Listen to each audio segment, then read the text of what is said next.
Pokoknya selain Islam jamaah, yaitu dia bukanlah Islam alias kafir. Dia tidak ada harapan untuk masuk surga.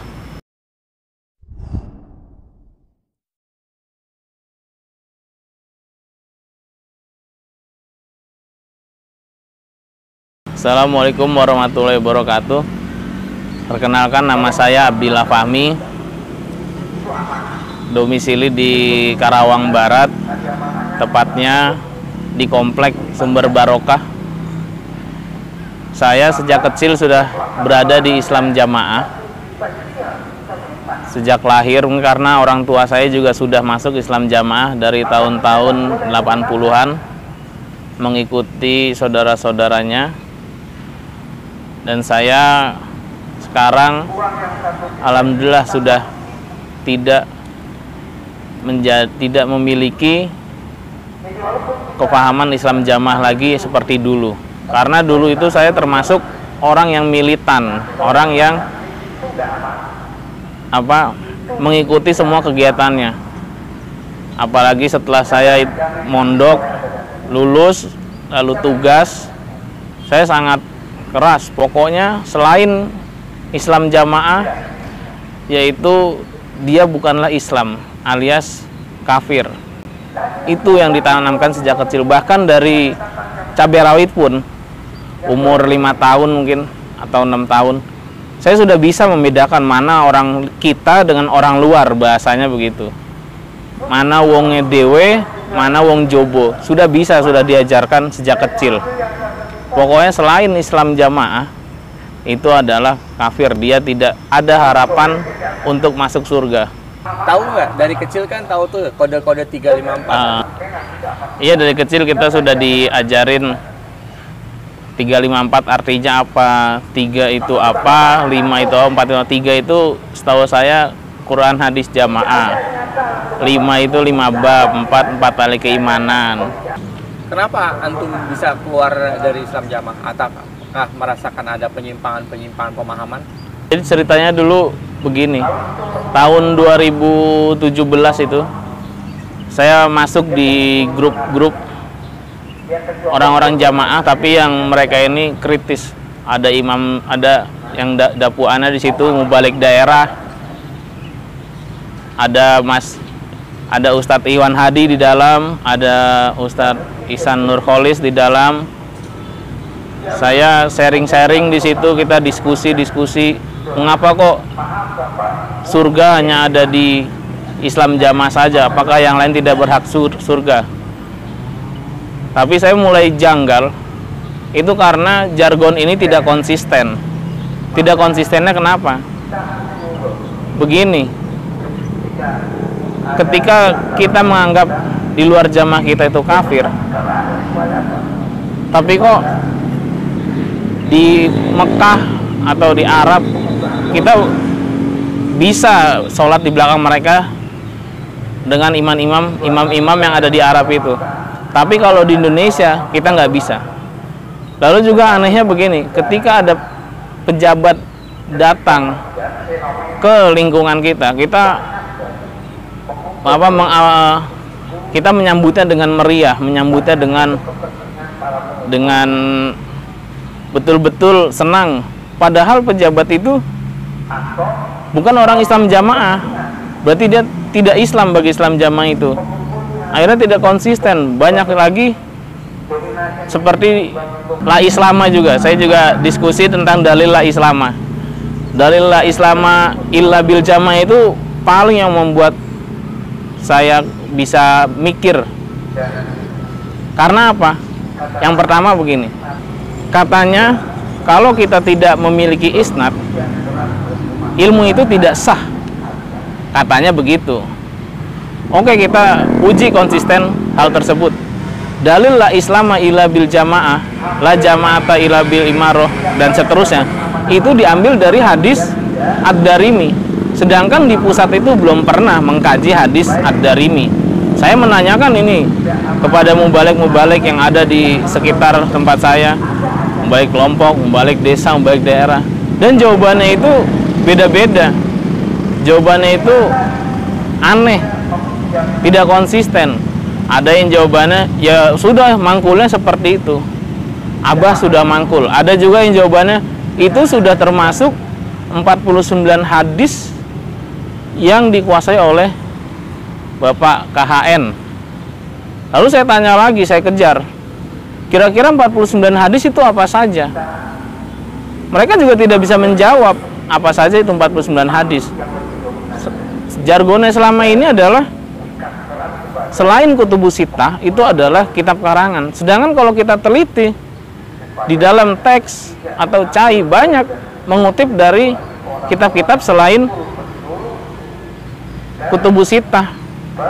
Contohnya ya tadi yang familiar tentang la islama bil jamaah itu dalam hadis Ad-Darimi, atau mungkin dari hadis riwayat Ahmad, atau dari hadis Muwatta, atau dari tafsir Ibnu Katsir, dari tafsir At-Tabari, tafsir Tabrani. Banyak. Ini kok aneh, ketika ada dalil yang menguntungkan bagi pusat, maka dalil itu dipakai. Ketika ada dalil yang tidak menguntungkan bagi pusat, maka dalil itu dibuang. Di dalam Bukhari jelas, saya agak lupa lafadznya, intinya ya, barang siapa yang menuduh saudara Islamnya itu kafir tapi tidak terbukti, maka akan kembali kekafirannya kepada orang yang menuduhnya.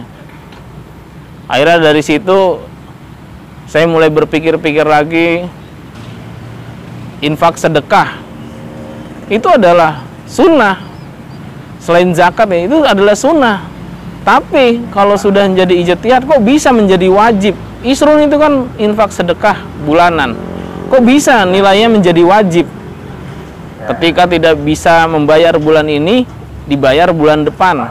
Kalau dibayar double, saya pikir kok udah kayak hutang atau cicilan rumah atau cicilan motor. Saya jadi bingung di situ, Pak. Saya dulu yang paling saya ingat atau yang paling mendalam adalah dalil-dalil tentang imamah. Itu adalah sebagai pondasi pokok yang menjadi pegangan di Islam Jamaah. Contoh, man mata bigoiri imamin mata mitatan jahiliyah. Kata jahiliyah di situ diartikan menjadi orang kafir. Artian barang siapa yang mati tanpa mempunyai imam, berarti matinya seperti orang kafir. Padahal arti dalil tersebut tidak seperti itu. Di dalam penjelasan jumhur ulama tidak ada yang mengartikan seperti itu. Yang namanya seperti itu hanya seolah-olah, hanya apa ya, mendekati, atau bisa juga dikatakan apa dalam bahasa Indonesia itu, majas. Saya kasih contoh begini, dalam bahasa Indonesia ada senyummu manis seperti madu. Itu kan bukan berarti senyumnya itu madu, itu hanya seperti saja. Sama dengan dalil tersebut juga mengartikan seperti itu, hanya seperti, bukan berarti dia ini jahiliyah atau bukan berarti dia ini kafir. Yang kedua, definisi imam di situ adalah imam ya bukan imamnya imam jokam, bukan. Jangan terlalu menggambarkan imam adalah imam jokam, jangan. Itu adalah imam ya, imam agam, imam besar, khalifah. Nah, seperti itu baru cocok. Dan juga dalil-dalil seperti inna hadhil milah sataftariku dan selanjutnya itu, agama akan terpecah menjadi, agama Islam ini akan terpecah menjadi 72 golongan. Nah, ini kan yang terpecah agama Islam, Nabi tetap menyebut mereka sebagai Islam. Tidak disebut bahwa 72 ini adalah kafir. Itu tidak. Dulu antum waktu jadi mubaleh pernah merasakan mendoktrin atau mengajak orang untuk masuk ke dalam Islam Jamaah. Gimana perasaan antum, atau bisa antum ceritain? Saya dulu pernah dapat satu, ini bingung saya mau dibilang ini prestasi atau aib. Bisa ada satu orang yang saya ajak masuk ke dalam Islam Jamaah, ya pakai dalil-dalil andalan Islam Jamaah. Bisa masuk, cuman saya sekarang ya menyesal. Tapi saya sudah beritahu kepada orangnya bahwa di luar juga Islam, kita tetap saudara.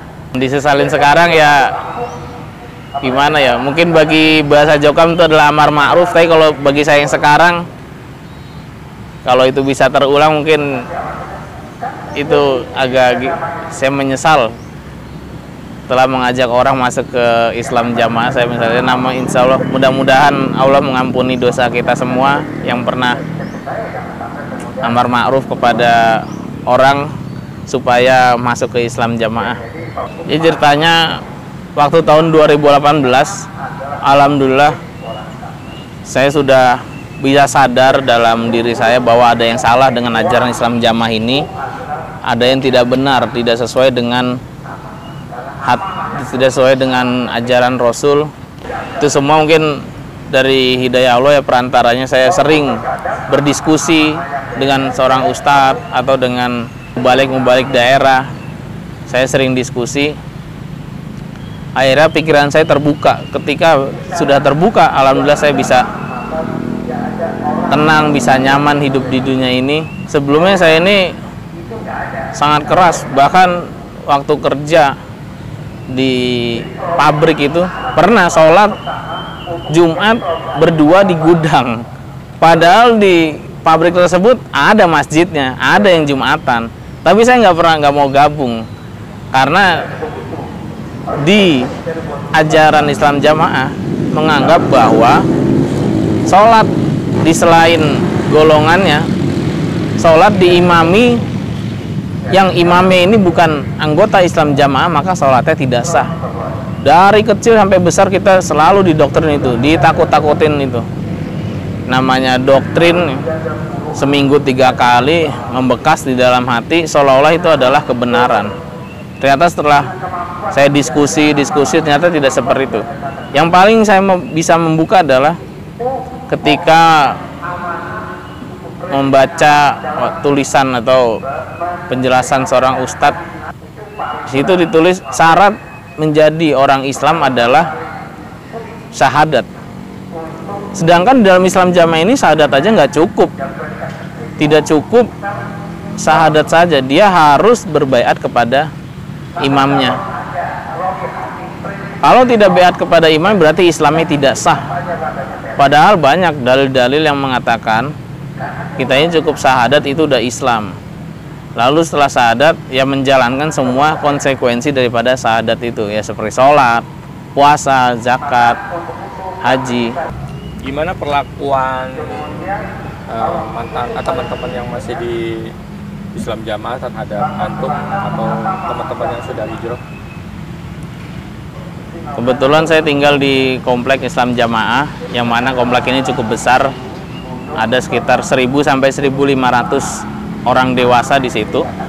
Perlakuan mereka terhadap saya, alhamdulillah di sini mungkin karena juga saya pribumi, mereka tidak berani untuk melakukan secara fisik. Jadi hanya intimidasi secara verbal saja. Saya tidak pernah marah kepada mereka, kepada orang Islam Jamaah yang berada di tingkat kelompok, tingkat desa, tingkat daerah. Saya tidak pernah marah kepada mereka. Karena apa? Karena mereka juga korban daripada doktrin yang sudah ditanamkan oleh pusat. Awalnya saya marah terhadap keadaan Islam Jamaah ini, terhadap orang-orang yang ada di sekitar saya. Kenapa kok mereka berbuat seperti itu kepada saya? Akhirnya setelah saya berpikir, mereka ini hanya korban.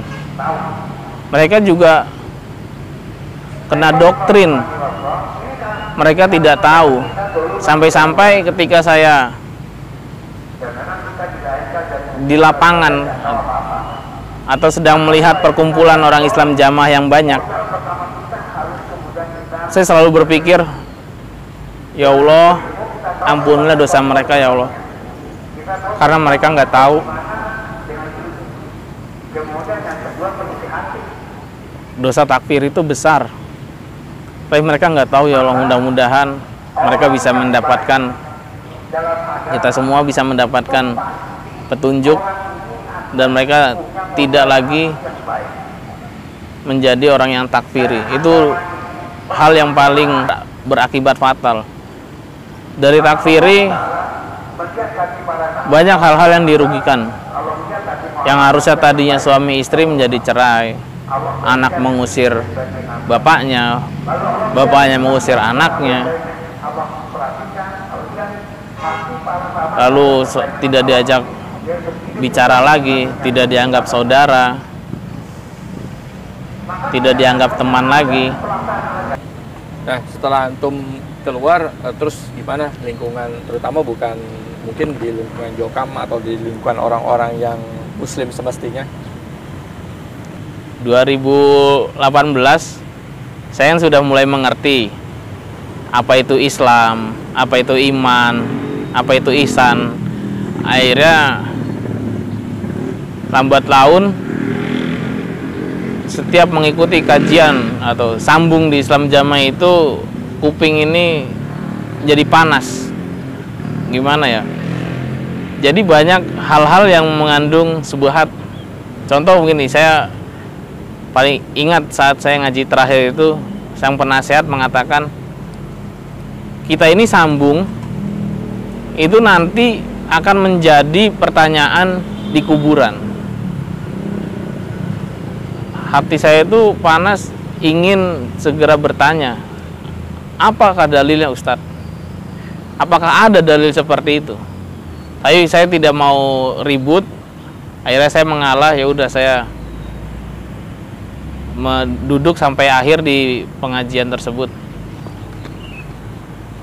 Jadi karena udah lama, jadi sebelum saya di maklumat, perlakuan seperti intimidasi verbal itu sudah ada, sudah terasa di dalam diri saya. Ketika masuk ke dalam masjid, dilihatin oleh banyak orang. Ketika saya sholatnya terlambat, maksudnya saya sholat gelombang kedua, tidak ada yang gabung, malah bikin barisan sholat sendiri. Hal-hal seperti itu sudah ada, karena memang gosip saya sudah menyebar. Karena saya berpikir panjang, saya memikir bagaimana caranya saya ini bisa keluar dari Islam Jamaah tapi tanpa dimaklumat. Saya pengen seperti itu.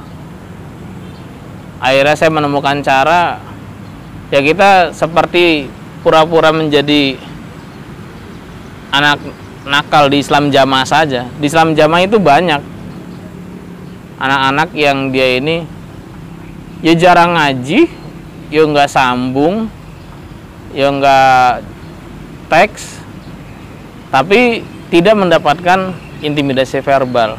Dianggap itu tuh beling. Saya pengen kayak gitu. Akhirnya saya menemukan cara. Cobalah saya untuk pura-pura seperti itu.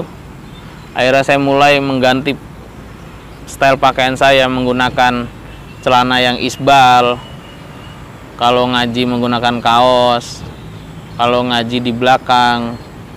Kalau lagi sambung ngantuk ditidur-tidurin. Kalau lagi sambung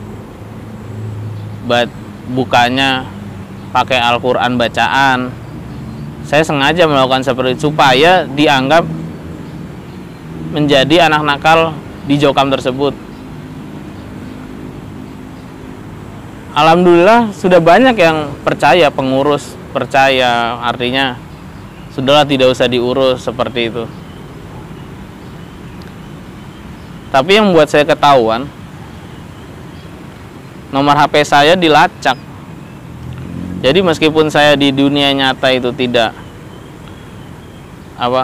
seolah-olah itu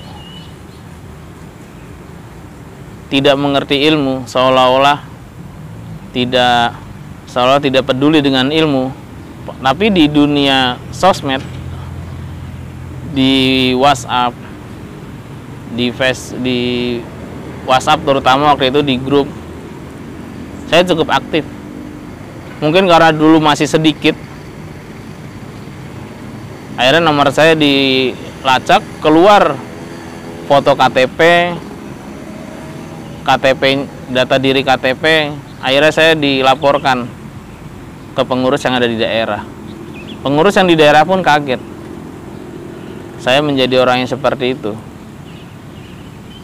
Jadi akhirnya saya disidang sebanyak 3 kali. Yang pertama di kelompok, yang kedua desa, ketiga daerah. Dalam sidang tersebut saya masih mempertimbangkan banyak faktor. Keluarga, orang tua, saudara-saudara. Saat sidang kelompok, sidang desa, saya masih bisa menahan diri ini. Saya masih bisa menjawab pertanyaan-pertanyaan dari pengurus dengan jawaban yang subjektif. Contoh, pengurus bertanya, kamu masih jamaah apa enggak? Saya balik bertanya, ya kira-kira maksud Bapak menuduh saya ini sudah nggak jamaah? Ya saya jelas masih jamaah, Pak. Saya aja masih sambung. Lalu Bapak pengurus mengatakan, tapi sambung kamu jarang. Saya nanya balik, kira-kira ada nggak, Pak, yang sambungnya lebih jarang daripada saya? Beliau mengatakan, iya ada. Ya sudah, kenapa yang dikejar itu saya? Beliau pun juga terdiam. Lalu ditanya lagi, apakah kamu menganggap 5 bab itu bid'ah? Saya balik bertanya, Bapak gimana? 5 bab itu kan ada dalil yang ngaji, ngamal, membela, menjamaah, taat. Lalu Bapak itu diam lagi. Lalu ditanya lagi, apa kamu anggap isrun itu bid'ah? Saya balik menjawab, masa isrun itu bid'ah? Bapak ngajinya gimana? Isrun itu kan sodako. Masa sodako nggak boleh? Saya masih menggunakan jawaban-jawaban yang sifatnya ini subjektif. Tapi ketika di daerah, ketika sudah sidang di daerah, saya sudah tidak tahan dan sepertinya sudah saatnya ini saya keluar. Ketika masuk ruang sidang, proses sidang saya di daerah cuma 1 menit. Saya hanya bilang ke wakil imam daerah, Pak, kira-kira ini sidang saya bisa direkam apa enggak? Lalu Pak wakil imam daerah, beliau marah, untuk apa direkam? Saya bilang lagi, ya kalau tidak direkam, Bapak suka bohong. Bohong gimana? Itu jelas di direktori, sebut ya, di buku direktori disebutkan apakah Islam jamaah ini mengkafirkan di luar golongannya. Lalu dijawab tidak, padahal kan kita mengkafirkan di luar. Lalu yang kedua juga, apakah Islam jamaah memiliki imam? Kita jawab kita tidak punya imam. Akhirnya Pak wakil imam daerah saat itu marah, menyuruh saya keluar. Ya udah keluar saja kamu. Baik Pak, saya keluar. Sudah selesai sidang seperti itu aja. Udah. Terus masalah keluarga? Keluarga saya awalnya marah dan mungkin kecewa terhadap saya. Ya di pandangan keluarga mungkin saya ini apa ya? Ya udah dipondokin ya, tugas. Gak lama tugas keluar, malah keluar dari jamaah. Ya di pandangan keluarga saya mungkin, aduh anak saya atau adik saya kok seperti ini. Dia malah murtad lah, bahasa Islam jamaah itu kan, barang siapa yang keluar dari Islam jamaah itu adalah sama saja murtad. Awalnya mereka kaget. Alhamdulillah lama kelamaan sudah bisa menerima saya. Saya yakin hati nurani seorang ibu terhadap anak atau seorang kakak terhadap adik tidak pernah mati. Tidak akan kalah dari doktrin.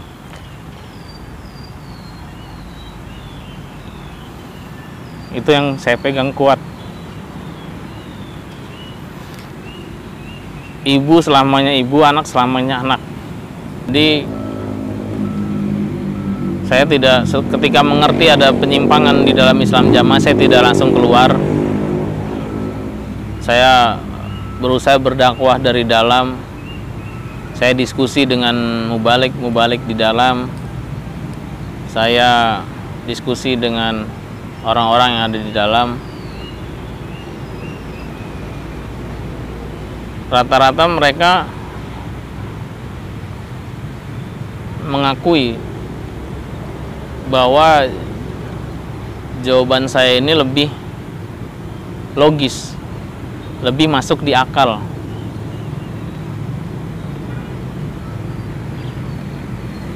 Tapi tidak semua, tapi mereka tidak semuanya bisa langsung keluar.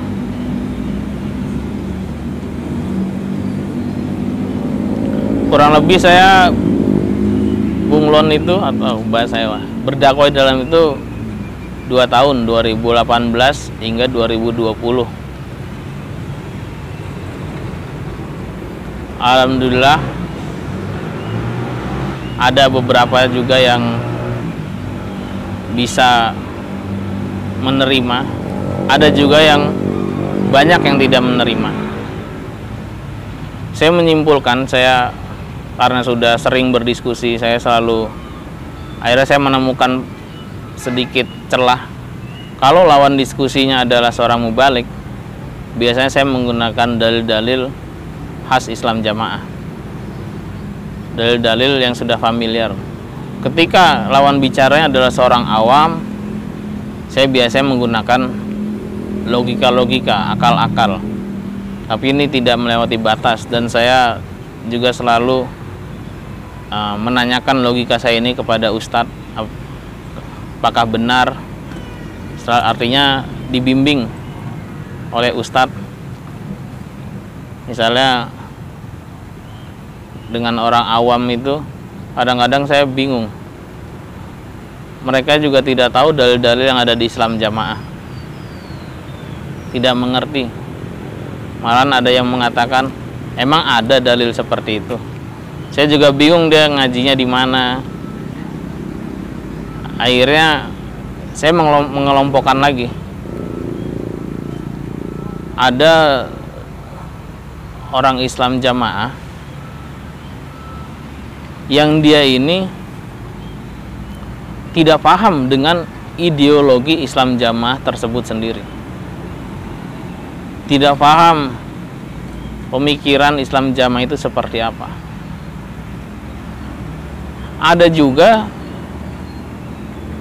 yang dia ini paham, tapi ketika diskusi dia tidak jujur. Berbeda kalau saya dulu saat diskusi saya jujur dengan menggunakan ajaran Islam Jamaah, saya diskusi ilmiah, dan akhirnya saya mengakui bahwa ajaran Islam Jamaah ini ada yang salah, tidak konsisten. Di dalam saya pernah berdiskusi dengan seorang mubalik. Ketika saya tanya, mengapa kita ini mengkafirkan orang di luar selain Islam Jamaah? Dia menjawab, tidak, kita tidak pernah mengkafirkan mereka. Saya bingung. Tidak pernah bagaimana? Kira-kira Bapak ingat nggak, mungkin dengan kalimat-kalimat, kita ini adalah satu-satunya jalan tunggal menuju surga. Selain kita ini neraka, gua biuk nggak diterima. Dia pun diam, tidak bisa membantah hal tersebut. Ada juga lagi yang bertanya, saya tanya dengan kalimat seperti itu, mengapa kita ini mengkafirkan selain orang Islam jamaah? Dia juga menjawab, kita nggak pernah mengkafirkan mereka. Kita nggak pernah kok ngatain mereka kafir. Iya, memang betul tidak pernah secara lisan langsung, tapi secara keyakinan kita meyakini bahwa mereka ini tidak Islam alias kafir. Contohnya ketika ketika nikah itu, kenapa harus ada nikah dalam dulu, nikah intern?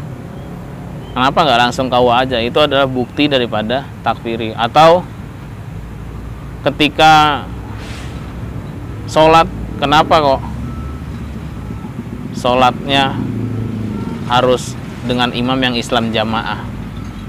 Kenapa seperti itu? Itu adalah bukti daripada takfiri.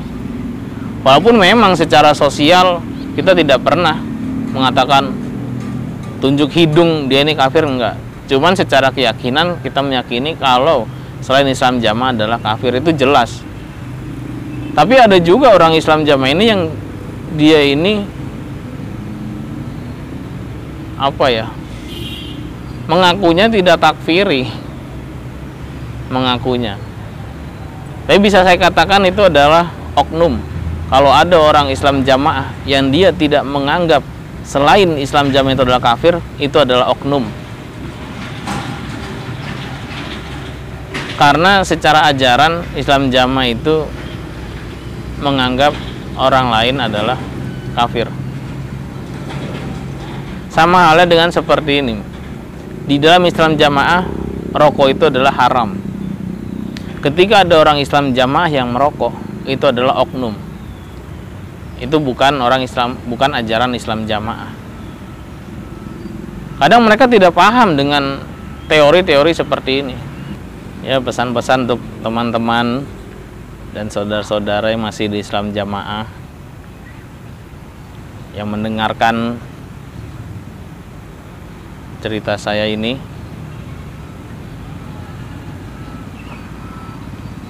Saya tidak pernah ingin Islam jamaah ini bubar, sedikit pun tidak pernah. Yang saya ingin itu merubah substansinya, merubah isinya, merubah teologinya yang ada di dalam itu. Minimal kita bisa bertoleransi terhadap orang-orang Islam yang ada di luar. Kita menganggap di luar Islam jamaah ini adalah Islam dan itu dia ini berhak masuk surga. Itu sudah bagus menurut saya, sudah ada satu kemajuan.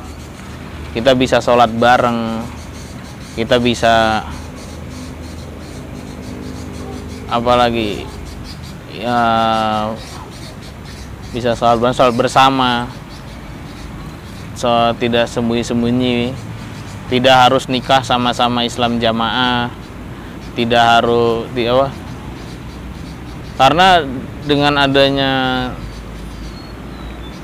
Islam jamaah yang takfiri ini banyak yang dirugikan, sangat banyak. Apakah Bapak Imam peduli? Tidak peduli. Ada yang cerai seperti itu, Bapak Imam tidak tahu.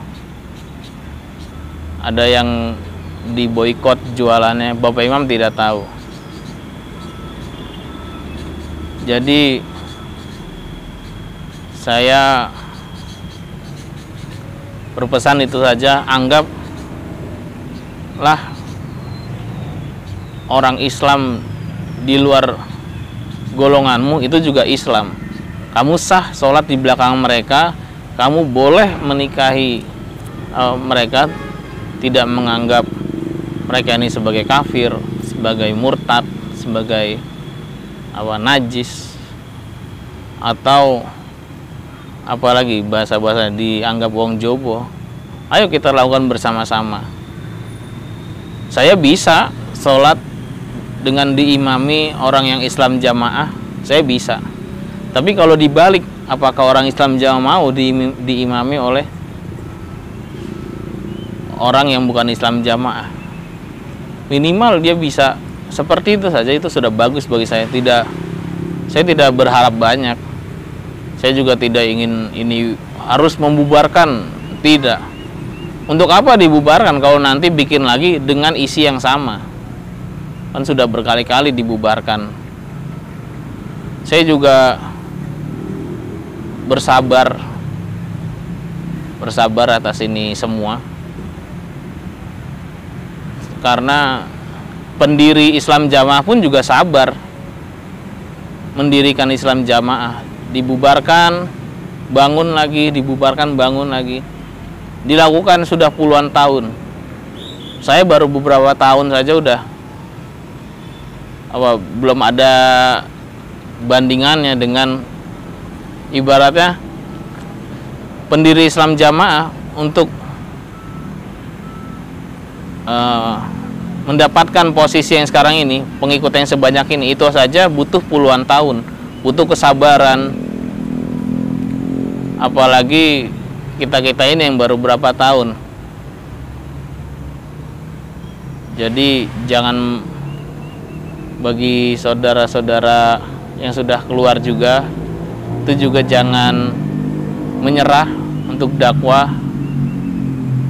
terus melakukan walaupun dia tidak walaupun kita tidak menggunakan dalil, kadang-kadang menggunakan perlakuan itu juga sangat berarti. Assalamualaikum warahmatullahi wabarakatuh.